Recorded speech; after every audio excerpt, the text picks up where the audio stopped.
नमस्कार, मी Tanaya. News अनकटच्या Pune connect मध्ये आपले स्वागत. पाहुयात पुण्यातील काही महत्त्वाच्या घडामोडी. पिंपरी चिंचवडच्या जीवनदायिनी असलेल्या पवना, मुळा आणि इंद्रायणी नद्यांचे पात्र राडारोडा टाकून बुजवणाऱ्यांवर महापालिकेच्या पर्यावरण विभागानं कारवाई सुरू केली आहे. वर्षभरात 2 भरारी पथकांनी 882 जणांवर दंडात्मक कारवाई करत 44 लाखांचा दंड वसूल केलाय. यामुळे नदीपात्रात भराव टाकणाऱ्यांना लँड माफियांच्या कृत्यांना मोठी जरब बसली आहे. माथाडी कायद्यात बदल करण्याच्या सरकारच्या निर्णयामुळे राज्यातील तब्बल 50,000 माथाडी कामगार कायद्याच्या कक्षेतून वगळले जाण्याची भीती निर्माण झाली आहे. हिवाळी अधिवेशनात या निर्णयाला अंतिम मंजुरी मिळण्याची शक्यता असल्यानं ज्येष्ठ कामगार नेते डॉक्टर बाबा आढाव यांनी या बदलांना तीव्र विरोध दर्शवलाय. कायद्याला नख लावाल तर जेल भरो आंदोलन करू असा थेट इशारा त्यांनी पुण्यातून सरकारला दिलाय. एटीएम मशीन फोडून लाखोंची रोकड लंपास करणाऱ्या टोळ्यांवर पिंपरी चिंचवड पोलिसांनी सर्जिकल स्ट्राईक केलंय.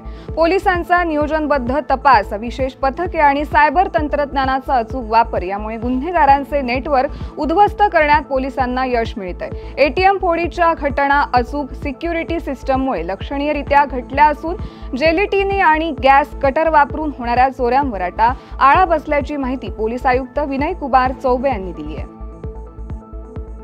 पुणे शहरात स्वाईन फ्लू, कोरोना आणि जीबीएस सारख्या 7 रोगांच्या उद्रेकानंतर पुणे महापालिकेने महानगरीय सर्वेक्षण केंद्र कार्यान्वित केलंय. रोगांचा प्रसार रोखण्यासाठी त्वरित प्रतिबंधात्मक उपाययोजना करणे आणि त्यांचे वैज्ञानिक विश्लेषण करणे हा या केंद्राचा मुख्य उद्देश आहे. संसर्गजन्य आजारांच्या धोक्यावर वेळेत लक्ष ठेवण्यासाठी महापालिका आयुक्त नवल किशोर राम यांच्या नेतृत्वात सरकारी आणि आरोग्य विभागांच्या समन्वयातून हे केंद्र उभारले गेले.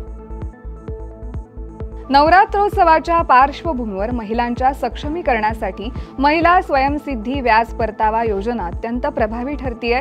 इतर मागास प्रवर्गातील गरीब, होतकरू आणि परित्यक्ता महिलांना स्वावलंबी बनवण्यासाठी योजना राबवली जात असून व्यवसायांसाठी 10 लाखांपर्यंत कर्ज उपलब्ध केलं जात आहे. पुणे जिल्ह्यात आतापर्यंत 1000हून अधिक महिलांनी या योजनेचा लाभ घेतला असून त्या आत्मनिर्भर बनण्याच्या दिशेनं पाऊल टाकतायत.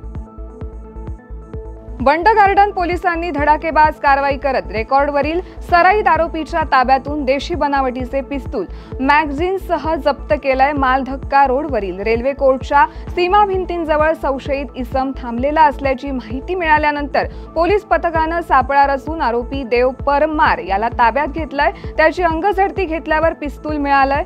ही कारवाई पोलीस उपनिरीक्षक धीरज गुप्ता यांच्या पथकानं केली आहे.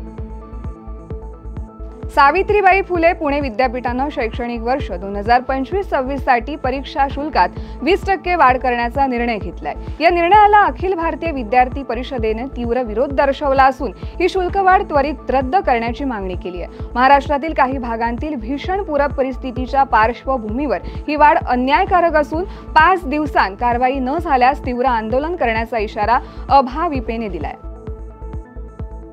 इंदापूर शहरात आलेल्या अतिवृष्टीमुळे इंद्रेश्वर मंदिर परिसरातील नागरी वस्तीत पाणी शिरलंय.